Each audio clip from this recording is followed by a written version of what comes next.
हमारे आसपास कोई निगेटिव एलिमेंट तो नहीं है जो हमें बार बार क्या कह रहा है, जो हमें बार बार क्या कह रहा है, तू ये काम नहीं कर सकता। क्योंकि बात ये नहीं बेटा हमें इंजीनियर बनना है, पैकेज मिलना है, हमें देश के काम आना है, वो सब चीजें होंगी, एक न एक दिन जरूर होंगी, लेकिन सबसे ज्यादा इंपॉर्टेंट है क्या हमारी मानसिक स्थिति, मन स्थिति बढ़िया है या नहीं है। कहीं ऐसा तो नहीं कि हमें जरा सा कोई नेगेटिव बोलता नहीं और हम उसकी तरफ शिफ्ट हो जाते हैं और फिर पूरा दिन भर उसी सोच में निकाल देते हैं, जिससे प्रोडक्टिविटी जीरो हो जाती है। तो कोटा बेस्ड सिस्टम में हम सबसे ज्यादा इस बात का ध्यान रखते हैं कि अच्छा तो पढ़ाएं, वही पढ़ाएं जो पेपर में आए, लेकिन साथ ही साथ हम इस बात का भी ध्यान रखें कि जो हमारे साधक हैं, जो हमारे बच्चे हैं, वो कम से कम ऐसे पॉजिटिव एनवायरनमेंट में रहे कि जो उन्हें निगेटिव कर रहा हो वो उसे भी पॉजिटिव कर दें या उससे हाथ जोड़ लें। भाई देखते हैं मेरा कोई रिश्ता नाता, क्योंकि हम तो डूबेंगे सनम, तुमको भी ले डूबेंगे, हम तो तुमको भी। तो भाई हमें ऐसे लोगों से कोई रिश्ता नाता, क्या मेरी घर की स्थिति कोई बदल सकता है? क्या मेरे घर की स्थिति मैं खुद ही बदल सकता हूँ? उसके अलावा कोई नहीं बदल सकता? क्या उसके लिए मुझे प्रयास करना होगा? मेरे माता पिता मुझे केवल फाइनेंशियल सपोर्ट कर सकते हैं, इसके अलावा वो कुछ नहीं कर सकते। इसके अलावा मुझे ही पढ़ना भी होगा, लेकिन प्यारे बच्चों पढ़ने के साथ साथ अपनी मन स्थिति को अच्छा करना होगा। अगर हमारी मनस्थिति बहुत बढ़िया है, हम निगेटिव नहीं होते, हम निगेटिव लोगों से क्या रहते हैं बेटे, दूर रहते हैं, तो आप सोचिए वो जो कंपटीशन जिसे हम डिफिकल्ट कहते हैं, वो डिफिकल्ट नहीं बल्कि डिफरेंट हो जाता है। क्या हो जाता है? इसलिए हम कभी भी कंपटीशन को डिफिकल्ट नहीं कहते, हम तो ये कहते हैं कि ये कंपटीशन डिफिकल्ट नहीं है बल्कि क्या है, डिफरेंट। इसको अचीव करना बहुत आसान। दूसरी बात, दूसरी इंपॉर्टेंट बात, क्या मैं अपनी बात कंटिन्यू करूं? दूसरी बेटे इंपॉर्टेंट बात, दुनिया के अंदर कोई प्लान बी नाम की चीज नहीं होती। आपको अजीब लग रही होगी मेरी बात, लेकिन मैं आपको रियलिटी बता रहा हूं। दुनिया के अंदर कोई प्लान बी नाम की चीज एग्जिस्ट ही नहीं करती। केवल और केवल एक प्लान होता है, एक सिंगल गोल होता है और हमें उस सिंगल गोल को अचीव करना होता है। उदाहरण के तौर पर एक बड़ी फेमस कहानी है, अगर आप कभी YouTube या Google पे सर्च करेंगे, इस कहानी का नाम है burn the ships. Burn the, क्या नाम है बेटा? Burn the ships. ओके, अच्छा मैं आपको केवल वही कहानी सुना रहा हूँ जिनका कुछ बच्चों पे इम्पैक्ट आया, कभी इम्पैक्ट आया और उन्होंने लाइफ में वो कर दिया जो उन्होंने कभी सोचा भी नहीं था। एक स्पार्क उठा, एक चिंगारी उनके अंदर पैदा हुई, उन्होंने उसको फॉलो किया और अपने ड्रीम तक पहुंच गए। क्योंकि तुमने सोच तो लिया कि मुझे डॉक्टर बनना है, लेकिन प्यारे बच्चों डॉक्टर बनना या इंजीनियर बनना या लाइफ में कामयाब होना और इस तरह से कामयाब होना कि जीवन में आनंद रहे, यानी कि हम किसी काम में अच्छे हैं, वो काम हमें पसंद भी है, उस काम के हमें पैसे भी मिलते हैं और वो मेरे देश के काम भी आ रहा है। सोचो अगर ऐसी कोई चीज मिल जाए तो आगे जीवन भी तो जीना है कि नहीं जीना। वरना आपने देखा होगा कि कुछ लोग अपने किसी काम में अच्छे तो होते हैं लेकिन वो उनके इंटरेस्ट का नहीं होता, फिर उन्हें रिग्रेट होता, अरे यार ये मैंने क्या कर लिया, मैंने पढ़ाई कर ली अलग चीज, मैं कामयाब तो हूँ, मैं सफल तो हूँ, लेकिन मुझे काम करने में मजा आ ही नहीं रहा। क्योंकि जब आप 30-35 साल के पड़ाव पर पहुंचेंगे देन यू रियलाइज यार मैंने काम तो अच्छा करा, मुझे पैसा तो मिल रहा है, मैं देश की सेवा तो कर पा रहा हूँ, लेकिन मैं अपने काम से खुद खुश नहीं हूँ, तो फिर क्या होगा? That is very important thing. तो प्यारे बच्चों अगर आपने अपना गोल डिसाइड कर लिया है तो दुनिया के अंदर कोई प्लान बी नाम की चीज नहीं होती। दुनिया में केवल और केवल कौन सा प्लान होता है? प्लान ए होता है। इसमें मैं तुम्हें एक छोटी सी कहानी सुनाना चाहता हूँ, क्या मुझे समय दोगे सुनाने के लिए? बहुत शॉर्ट में सुनाऊंगा, देखना। एक छोटा सा राज्य था, खुशहाल राज्य, बड़ी खुशी थी, बड़ा प्रेम था आपस में, बड़ी आत्मीयता थी, सब लोग बड़े प्रेम पूर्वक वहां रहा करते थे। अचानक से एक बाहर कोई दूसरा राजा आया और उसने उस राज्य पर अटैक करने की तैयारी की। अटैक करने में 3 दिन थे। 3 दिन पहले छोटे राज्य के राजा को गुप्तचर से खबर मिल गई कि आज क्या होने वाला है, 3 दिन बाद अटैक होने वाला है। कितने दिन बाद? उसने अपनी वाइस काउंसिल की मीटिंग बुलाई, जितने उसके साथ इंटेलिजेंट लोग थे उन सबको बुलाया और उन सबको बुला करके पूछा, हम तो कुछ भी नहीं कर सकते, हम तो एक छोटे से राज्य में रहने वाले खुशहाल लोग थे, हमने तो कभी ये सोचा ही नहीं कि हम पे कोई आक्रमण भी कर सकता है, क्योंकि हमें लगा जब हम किसी के ऊपर आक्रमण नहीं करेंगे तो कोई हमारे ऊपर आक्रमण नहीं करेगा, तो हमने अपना सैनिक बजट तो बढ़ाया नहीं, हमने तो केवल खुशी में अपना जीवन व्यतीत करने की सोची। लेकिन आज देखो एक अहंकारी राजा हम पर आक्रमण करने के लिए चला आ रहा है, और आज से 3 दिन बाद हम पर वो क्या कर देगा? आक्रमण कर देगा।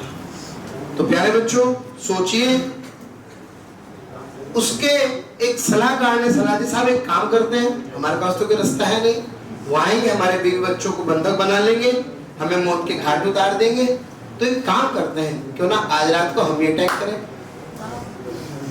आज रात को हम ये अटैक कर देते हैं, क्या वो 3 दिन बाद आएगा? तब तक तो हो सकता है कम से कम, अरे भाई कम से कम अपनी जिंदगी को स्वाभिमान से तो जिएंगे, पराधीन सपने हो सुख राही, पराधीनता के सपनों में तो कुछ भी नहीं होता। तो उसने कहा कोई बात नहीं, कम से कम हम जीवन तो जिएंगे। तो उसने कहा मुझे तुम्हारा आइडिया अच्छा लगा है। तो वो छोटे राजा के सैनिक टुकड़ी बना करके रात को निकल लिए और कहां पर पहुंचे? बड़े राजा के राज्य पर अटैक करने के लिए। प्यारे बच्चों, सैनिकों की संख्या कभी मायने नहीं रखती। अगर आपको याद हो तो बाबर की जब हम लोग बात करते हैं, जब दिल्ली का युद्ध हुआ तो उसमें 1 लाख सैनिक थे, किसके? लीजिए ना पहले, इब्राहिम लोदी के, बिल्कुल सही बात। और 12,000 सैनिक किसके थे? बाबर के। और आप देखो उस समय भी वो युद्ध बाबर ने जीता। तो संख्या कभी मायने नहीं रखती, मायने रखता है आत्मविश्वास और उस समय की परिस्थितियां और थोड़ी सी रणनीति। तो हुआ क्या कि जब वो छोटे राज्य का राजा अपने सैनिक लेकर के पहुंचा तो रास्ते में एक छोटी सी नदी होती थी, एक छोटी सी नदी से गुजरना पड़ता था। तो जब छोटी सी नदी से गुजरना पड़ा तो छोटी सी नदी पार करती, जैसे उसके सैनिक छोटे राज्य वाले बड़े राज्य में पहुंचे, उसने अपने कमांडर को आदेश दिया, बर्न द शिप्स, मेरे सैनिकों की नौकाओं में आग लगा दो। कमांडर बोला, अरे कैसा राजा है ये, कैसा राजा है, अपने ही सैनिकों की नौकाओं में आग लगाना है? कमांडर ने कहा नहीं सर, मुझे तो आपकी बात सही नहीं लग रही। राजा ने कहा मैं जो कह रहा हूं वो करो, बर्न द शिप्स, मेरा आदेश मानो।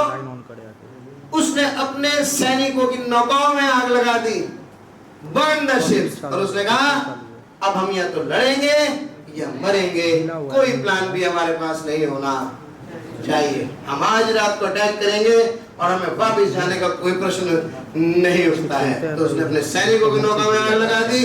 तो सैनिकों के पास केवल और केवल एक लक्ष्य था, एक टारगेट था, या तो लड़ो या मरो। तो सारे सैनिकों ने जान लगा दी और प्यारे बच्चों जान लगा करके वो जीत गए। क्योंकि जीवन में हमारे पास, हमें लगता है कि we have some plan B's, लेकिन जरूरी नहीं कि हमारे पास कोई प्लान बी हो। तो इसलिए प्लान ए को ढंग से, और इतिहास गवाह है, अगर आप इतिहास में उठा करके देखेंगे तो 1500-1600 के आसपास की लड़ाई थी और ये लड़ाई उस छोटे राज्य के राजा ने जीती और बर्न द शिप्स यानी कि प्लान ए की कहानी को सही ठहराया।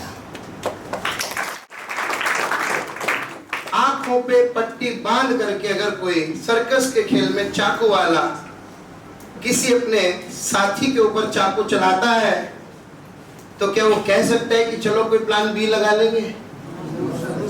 आप बताइए।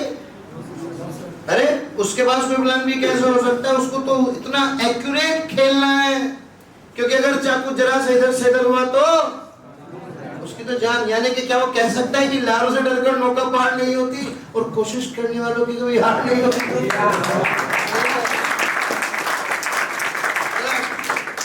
हमें लगता है कि खूब मोटिवेशन मिलता था पहले में भी, अरे सर लहरों से डरकर नौका, और कोशिश करने वालों कभी भैया बार बार जिंदगी कोशिश करने के मौके देती नहीं है। इसलिए भूल जाओ हमारा काम कैसा होना चाहिए, परफेक्शन के साथ होना चाहिए, प्लान ए के साथ होना चाहिए। एक्चुअली मैं ये सब बातें आपको इसलिए कह रहा हूं कि जिस फेज में हम गुजर रहे हैं ना, अगर जरा सी सिंसियरिटी मिक्स कर ली, क्या मिक्स कर ली?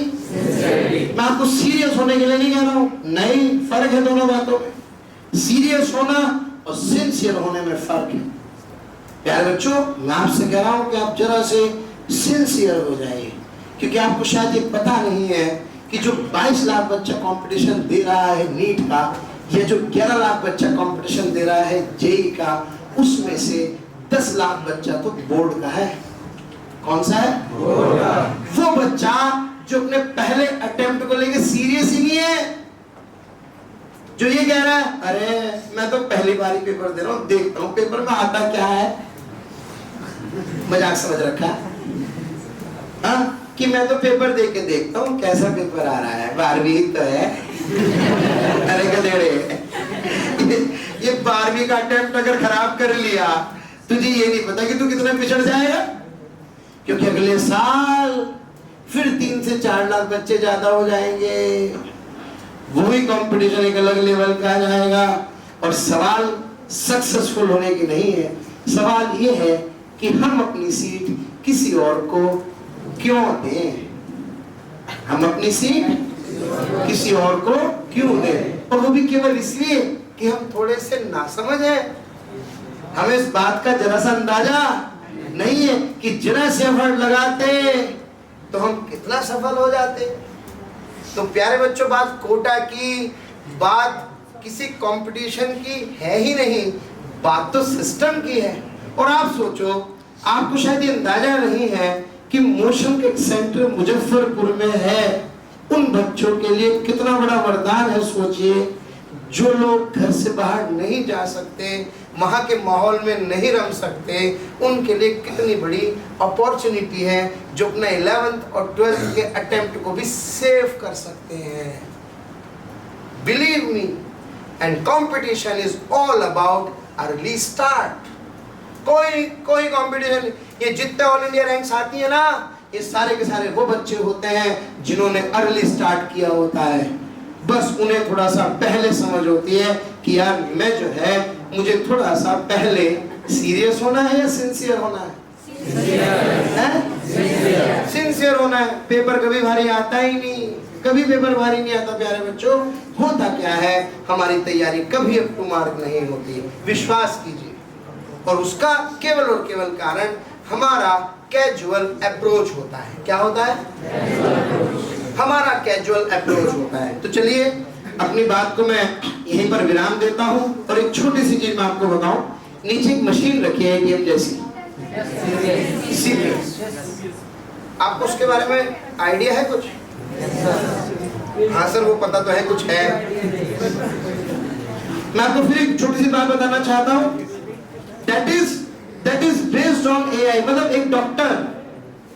एक डॉक्टर आपको जब आपका इलाज करता है, तो वो कहता है कि यार ये बता कहाँ दिक्कत है, तो आप कहते हैं भैया मेरे पेट में दाईं तरफ दिक्कत है, तो वो आपको पेट के दाईं तरफ वाली किसी भी ऑर्गन का इलाज करता है। एजुकेशन सिस्टम में ऐसा कभी नहीं होता।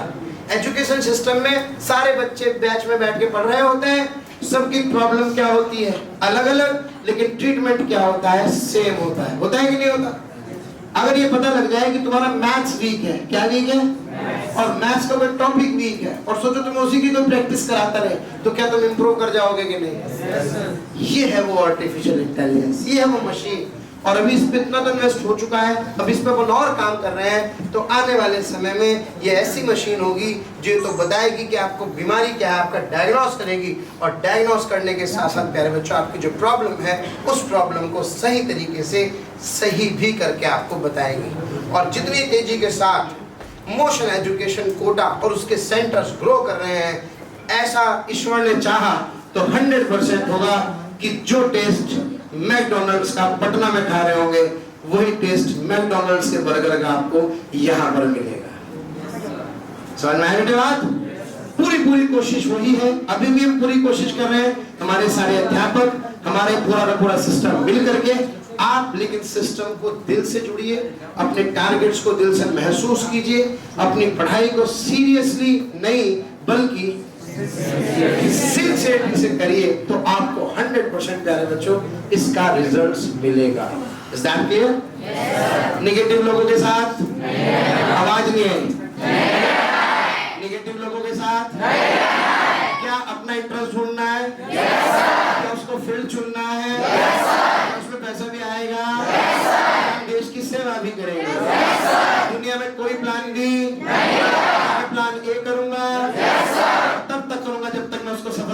प्राप्त बिल्कुल। वो जो कहते हैं ना कि ये भी कर लेंगे वो भी हो जाएगा, जिंदगी तो खत्म थोड़ी होगी, बात ये नहीं है। बात ये है कि असफलता का अर्थ सफलता का प्रयास अधूरे मन से किया गया है। असफलता का अर्थ क्या है? सफलता का प्रयास अधूरे मन से किया गया। आप सोचो आपके टीचर्स यहाँ पर अवेलेबल हैं, इतनी दूर से एक सिस्टम यहाँ पे खड़ा कर दिया आप लोगों के लिए, और आज अगर हम उसका बेनिफिट नहीं उठा पाए, बस केवल कंपैरिजन करते रहे, ये खराब वो खराब, ये परेशानी वो परेशानी। अरे जो चीजें हैं नगर पालिका, एक बात बताओ, सड़क खराब है दुनिया कहती है, लेकिन बताओ नगर पालिका में कंप्लेन करने कौन गया? कोई नहीं है। और हम जब करते हैं तो हमारा एक अलग तरह का मूड होता है बताने का, हम खिंचियाते हुए बताते हैं, चिढ़ के बताते हैं। नहीं, आपके घर में कोई चीज हो रही है तो क्या आप उसको ठीक करने की कोशिश करते हो ना? तो प्यारे बच्चों, इसको घर समझो। जिंदगी में आदमी पैसा लेके घूमते उसको फैसिलिटी नहीं मिलती। आप सोच लेना, आप सोचो पैसा देके सारी चीजें मिलेंगी, इम्पॉसिबल। आप पैसा लेके घूमते हैं, आपको सर्विसेज नहीं मिलती, but after some time you realise कि यार अगर सर्विसेज मिल जाए तो कितनी बड़ी बात होती है। तो प्यारे बच्चों, उसको पैसे से काउंट कम करें, उसको सर्विसेज से काउंट ज्यादा करें, और अपने गोल को क्लियर कीजिए। आपसे कोऑर्डिनेशन बना करके चलिए। मैं भी सिस्टम में यहाँ पर हूँ, बहुत देर बातें करूंगा, बहुत सारी चीजों को मैं जानूंगा, बात करूंगा, और मैं कोशिश करूंगा कि आपको, और चूंकि टेक्नोलॉजी बहुत तेजी से इवॉल्व हो रही है, तो जितनी चीजें आउटसाइड कोटा हम प्रोवाइड करा सकते हैं, हम पूरा तेजी के साथ प्रयास करें। आप देखो सारे के सारे ऐप पे लेक्चर अपडेट हो रहे हैं कि नहीं रेगुलर? आप नीट के देखना कितने तेजी से लेक्चर्स अपडेट हो रहे हैं, पता नहीं लगता कल किसी और टीचर के देखे जाए, और टीचर के बढ़ गए। आप देखो, अपने अध्यापकों से संपर्क करो। ये मत सोचो वो सब पूछेंगे बुरा मान जाएंगे, नहीं, उनसे बात कीजिए। क्या कीजिए? बात करना बहुत जरूरी है।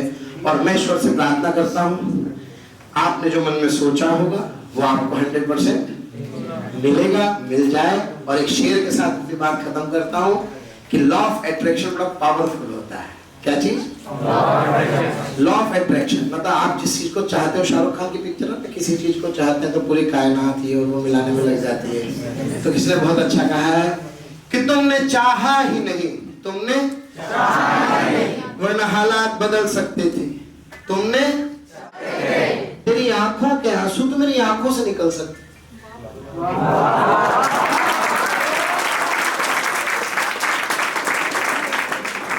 तुमने चाहा ही नहीं वरना हालात, तेरी आंखों के आंसू मेरी, और तुम तो ठहरे ही रहे झील के पानी की तरह।